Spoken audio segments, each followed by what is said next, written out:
That's pretty good. I won't go. I can actually juggle. I can juggle too. I'm not sure I can juggle with that. I can, yeah.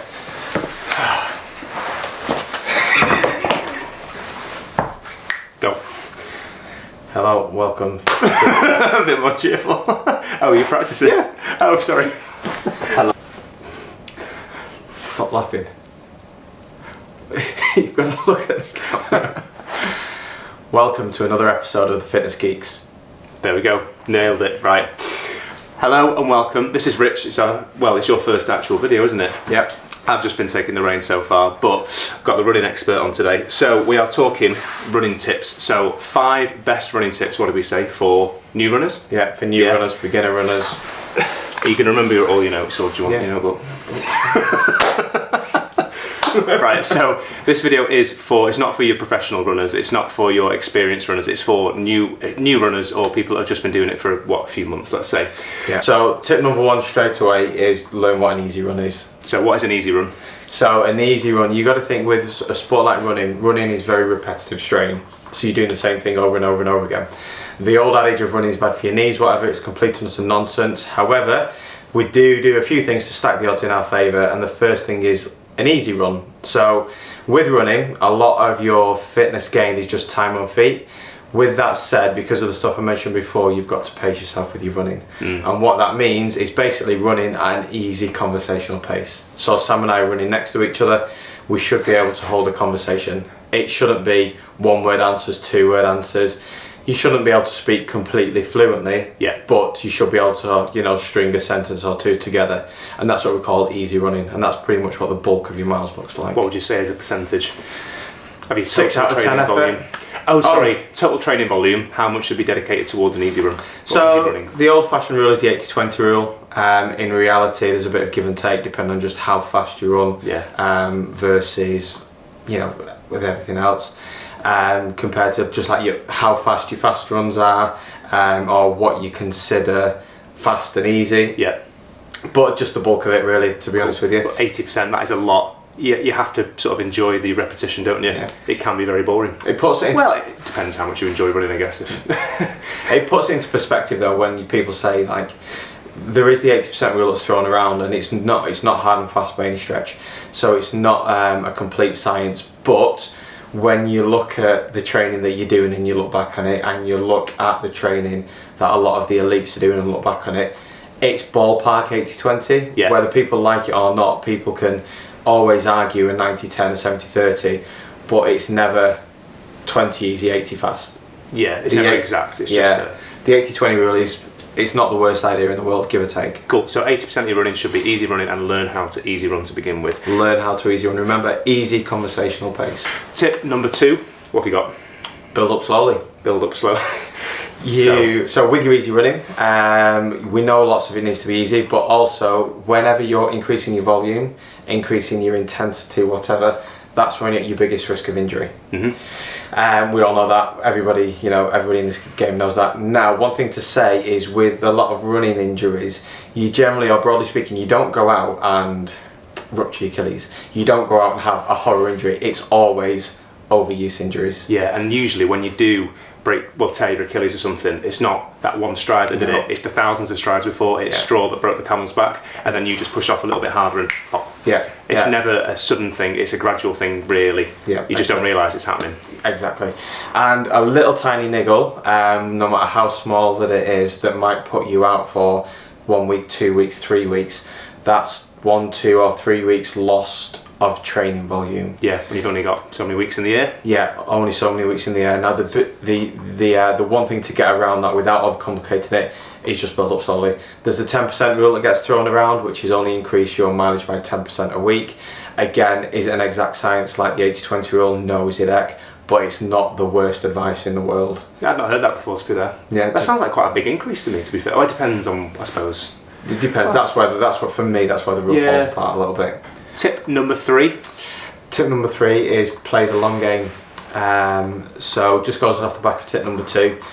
You've got to ask yourself what will give you the biggest type of training response. Is it smashing an unbelievable workout, but then might leave you a little bit sore, picking up a few niggles here and there, Or is it a case of doing an 8 out of 10 effort or an 8 out of 10 type of week 8 out of 10 times? Ooh, I like that. It's about just keeping the ball rolling. You need to kind of have your eyes on the prize in terms of what will elicit the biggest training response. Is it that unbelievable workout that you've gone into with a niggle that you're not quite right? Because you know you can push on through a niggle. I know I can push on through a niggle. You know you can push on through a niggle. But it's important to have your eyes on the prize in terms of what gives the best training response. Is it pushing on? Because let's be honest, we all want to push on, we all want to crack on. Or is it scaling back a little bit and then being able to string together 3, 4, 5, 6, 7, 8 weeks? Yeah. Or is it pushing on, maybe having something that will scale you back for a couple of weeks, or even worse, no running at all for 2, 3 weeks? It's about building the volume. Yeah. Eliud Kipchoge, the marathon world record holder, is renowned for this. You'll see him doing it. He never gets injured, does he? Uber consistent, mate. Yeah. Uber consistent. At that sort of level of athlete, that's unheard of. Yeah. You see him... Try and find me another top athlete, or the world's best, that hasn't got an injury or isn't nursing something. Yeah. And look, I don't know Eliud personally. Not many people do, but you see, you obviously hear whispers and you see little bits of what he's doing. Yeah. He's never killing himself. He is building week on week on week and just building that block on that block on that block on that block. Yeah. He's consistently good, not occasionally great. Yeah. Perfect. I think it's what you always want to learn lessons from the guys at the top of the sport. Yeah. Not that you should ever imitate what they're doing, but with the knowledge you can learn lessons from them, and that's a great lesson to be learned. 100%. Yeah. Yeah. Tip number 4. Tip number 4 is get the right shoes. So we're not sponsored by New Balance. I wish we were. New Balance, actually, if we're going after sponsors, free pair of those, 260 quid. Should have said that now. They're the biggest thing for that is, one, go to a running shop. They'll tell you exactly what you need. You know, they'll even have your gait. They'll even have your gait analysed.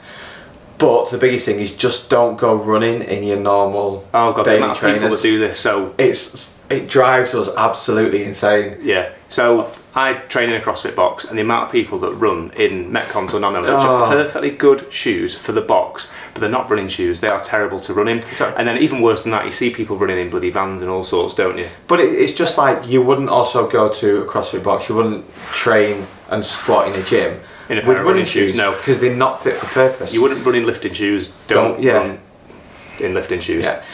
Just get yourself a new pair. Don't use the ones that you've been walking around in for 3 years, because they're probably worn out, they're probably collapsed, and that's just going to exaggerate any type of imperfections you've got. Couple that with the fact that if you're watching this and you are a new runner, you're building up anyway. You don't need another thing that could potentially go wrong. Yeah, your technique's probably not perfect yet, and that coupled with the incorrect footwear, you're asking for an injury, and that is a very short training block. Yeah. Yeah. That was tip number 4. What is tip number 5? Tip number 5 is get a coach. Okay. So you got a coach? Got a coach, yep. Shout out. John Starrett, Stazza Stable. The best thing about having a coach is they can always see the bigger picture.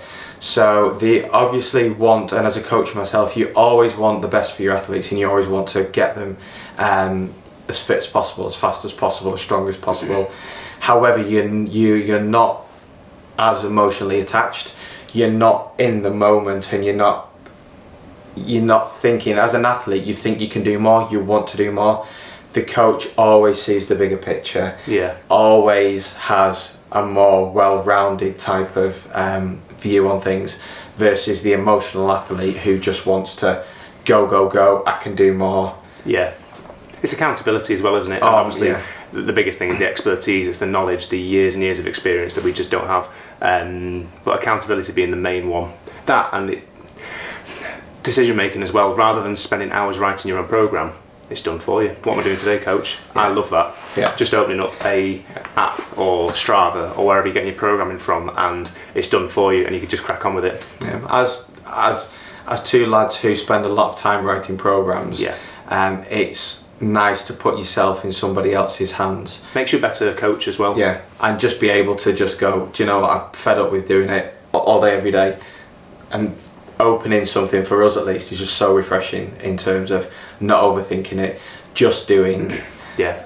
The other thing it does as well, you've noticed this, is it builds a bit of a community as well, because obviously that coach, you're not that coach's only athlete, so you're probably within a group. So in your Strava, I know you see everyone else's everybody's programs. training, So it's like, oh, what's John doing? What's whoever doing? So the community side of it as well is a massive thing, I think. Yeah. I was going to say as well, if you can't afford a bespoke running coach, let's say someone who does individualised programming for you, the next best thing would be a running club, I would say. Usually most good running clubs have multiple categories and divisions, so you can be at the back with the new people and look at Kipchoge. He never runs on his own. No. Community's king. Yeah, community's great. I think with a coach as well, as I say, he's always got your best interests at heart. But as well, you do educate yourself all the way through. You're constantly being educated, and it does rub off. It really does rub off. Yeah. There's nothing wrong with if you are, even if you're a fitness professional like Sam and I are. There's nothing wrong with respectfully disagreeing with some things, but you learn from it regardless. You learn by doing it, and it educates you so much more. Yeah. And a good coach won't just, on this topic, a good coach won't just give you your workouts for the day and your workouts for the week and then that's the end of it. A good coach should educate you, because the more educated as an athlete that you are, the more doors it opens for the coach in literally every capacity. You should be learning what your easy runs are. You should know your easy run pace roughly. You should know your easy run feels. Okay, and just to recap those 5 points. Number 1, learn what an easy run is. Learn what an easy run is. Yeah. Number 2, build. Go on. I was going to say, on that point, easy running is not easy initially. So ideally, heart rate wise, sorry, we're going off topic here. I know this is meant to be a recap, but some people might be thinking, well, I'm new to running and running's not easy, so what do you mean by an easy run? So I would start with, there are textbook answers in regards to heart rate and stuff. Yeah. I always say with heart rate though, it's not an exact science. It's like looking through a stained glass window into the body. It kind of gives us an idea, a good enough idea in my view, but it's not ultimately the be all and end all. Just start easy conversational pace. So we're running together. Yeah. If you can hold a conversation or you can sing a few lines of a song, you're in the right spot. Perfect, cool. Right, tip number 2 is build your volume properly. So remember, 10% rule, give or take, it's not hard and fast, but common sense, don't go mental too quick. I like that. So add 10% every week, and that's in the form of distance, time, or either. Any of the above. Yeah. Whatever your metric is, yeah. So just for an example, say you're running 3 times a week, give us a very quick sort of program. So in terms of how you as in literally, like what you did for me when I first started running, I think I had a 20, and maybe a 45 or something like that. Yeah, so when Sam very first started running, we just did a few easy runs to start him off.